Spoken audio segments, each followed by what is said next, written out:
Assalamualaikum warahmatullahi wabarakatuh. Perkenalkan, nama saya Siti Nurhozia. Saya dari kelompok 1 pengantar manajemen. Kelompok kami akan membahas mengenai pengorganisasian. Nah, di sini saya akan menjelaskan mengenai pengertian pengorganisasian menurut para ahli dan secara umum.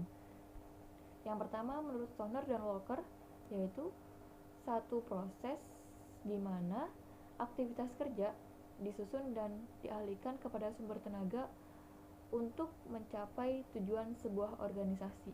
Yang kedua, menurut Handoko, yaitu proses penyusunan struktur organisasi yang sesuai dengan tujuan organisasi, sumber daya yang dimilikinya, dan lingkungan yang melingkupinya. Secara umum, itu pengertian pengorganisasian merupakan sebagai suatu proses untuk merancang struktur formal yang mengelompokkan dan mengatur serta membagi-bagi tugas atau pekerjaan kepada para anggota organisasi untuk mencapai tujuan sebuah organisasi.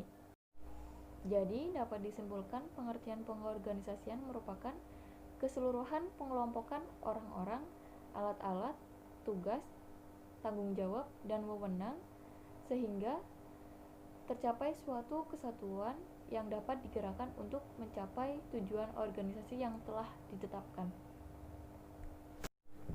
Yang kedua, saya akan membahas tentang tujuan pengorganisasian. Nah, tujuannya itu untuk mengoptimalkan kebijakan-kebijakan dalam melakukan urusan bisnis atau unit bisnis. Nah, untuk melakukan hal ini itu diperlukan beberapa hal. Nah, yang pertama, memperjelas tujuan organisasi. Yang kedua, mendefinisikan kegiatan pokok yang dilakukan untuk mencapai tujuan. Yang ketiga, menghindari kegiatan yang tumpang tindih. Yang keempat, menyediakan integrasi kegiatan dan pencapaian kerjasama tim dalam mengejar tujuan bersama. Yang kelima, membangun fleksibilitas ke dalam sistem. Yang keenam, menjelaskan peran individu. Sekian dari saya, terima kasih. Assalamualaikum warahmatullahi wabarakatuh. Perkenalkan, nama saya Suci Amalia. Saya dari kelompok 1 yang membahas tentang pengorganisasian. Di sini saya akan membahas mengenai unsur-unsur dari pengorganisasian. Yang pertama ada personil. Unsur ini merupakan unsur terpenting dalam sebuah organisasi, di mana sebuah organisasi membutuhkan personil dengan jabatan atau fungsi kerja yang berbeda-beda di masing-masingnya. Yang kedua ada kerjasama. Kerjasama ini merupakan unsur terpenting juga dalam sebuah organisasi, di mana sebuah organisasi membutuhkan kerjasama untuk mencapai tujuan tertentu. Yang ketiga ada tujuan organisasi. Tujuan organisasi ini merupakan tolak ukur untuk sebuah organisasi untuk mencapai tujuan tersebut agar bisa tercapai. Selanjutnya, yang keempat ada peralatan. Peralatan ini sebagai sarana untuk membantu tujuan organisasi tersebut dapat tercapai. Selanjutnya, yang kelima ada faktor lingkungan. Lingkungan ini juga sangat berpengaruh dalam sebuah organisasi, seperti halnya lingkungan sosial, anggaran, dan yang lainnya. Selanjutnya ada sumber daya alam. Sumber daya alam ini juga berpengaruh untuk mencapai tujuan tertentu dalam sebuah organisasi. Sekian dari saya, terima kasih. Perkenalkan, nama saya Wais Alkarni. Saya dari Fakultas Ekonomi Akuntansi Universitas Pamulang untuk kelas A449. Nah, di sini saya ingin menjelaskan tentang struktur organisasi. Nah, seperti yang diketahui, struktur organisasi itu dapat didefinisikan sebagai mekanisme-mekanisme formal dengan nama organisasi yang dikelola. Struktur organisasi menunjukkan kerangka dan susunan perwujudan pola tetap, suatu hubungan-hubungan di antara fungsi-fungsi, bagian-bagian, atau posisi-posisi, maupun orang-orang yang menunjukkan kedudukan. Tugasnya juga berbeda-beda dalam satu organisasi. Dia dalam struktur organisasi ini sih mengandung unsur-unsur spesialisasi kerja, standarisasi, koordinasi, sentralisasi atau desentralisasi dalam pembuatan keputusan dan besaran ukuran suatu kerja. Nah, untuk sekarang saya ingin menjelaskan tentang faktor-faktor utama yang menentukan perancangan struktur organisasi ini. Yang pertama, kita harus memiliki yang namanya strategi organisasi. Organisasi ini juga memiliki tujuan yang hendak dicapai. Oleh karena itu, penerapan struktur organisasi akan membantu mempermudah pencapaian tujuan melalui pembagian tugas dan wewenang. Nah, untuk yang kedua, struktur juga mengikuti yang namanya strategi.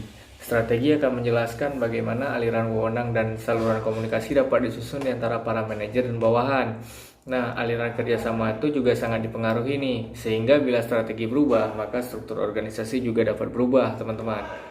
Nah, yang ketiga, teknologi yang digunakan juga berbeda-beda. Perbedaan teknologi yang digunakan untuk memproduksi barang-barang atau jasa akan membedakan bentuk struktur organisasi. Nih, saya kasih contoh nih. Perusahaan mobil yang mempergunakan teknologi industri massal akan memerlukan tingkat standarisasi dan spesialisasi yang lebih tinggi dibanding perubahan industri pakaian, jadi yang mengutamakan perubahan mode. Nah, untuk yang keempat, dalam struktur organisasi ini kita juga harus memiliki namanya anggota dan orang-orang yang terlibat dalam organisasi.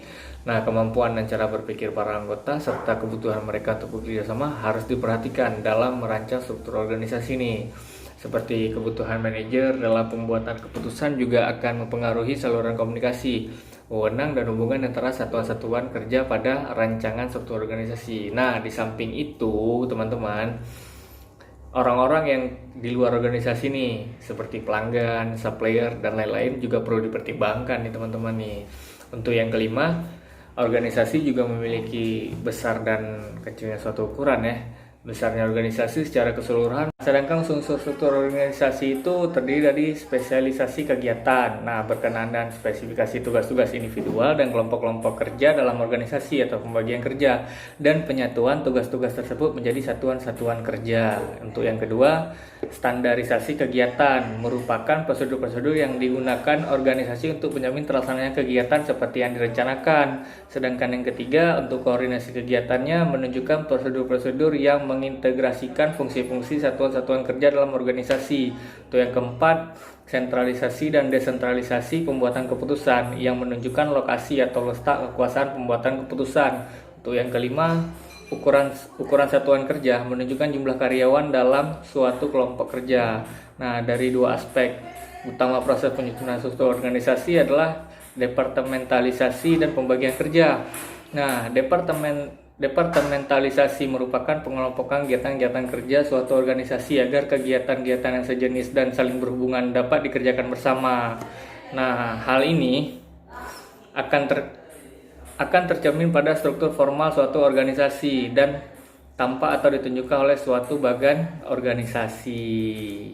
Yang ketiga ini adalah pendekatan pelanggan nih. Berdasarkan pendekatan ini, penentuan bagian-bagian dalam organisasi ditentukan berdasarkan karakteristik pelanggan yang menjadi sasaran pelanggan dari organisasi nih. Contohnya nih seperti jika produk sabun mandi dari PT ABC ternyata tidak hanya satu, tetapi ada sabun mandi untuk bayi, ada juga untuk anak, ada juga untuk remaja, dan ada juga untuk yang dewasa. Nah, dalam mendesain organisasi, khususnya dalam proses departementalisasi, ada beberapa pendekatan nih yang harus kita gunakan nih. Yang pertama ini pendekatan fungsional. Nah, penentuan sub-sub bagian dari organisasi atau proses departementalisasi yang pertama adalah berdasarkan fungsi fungsional.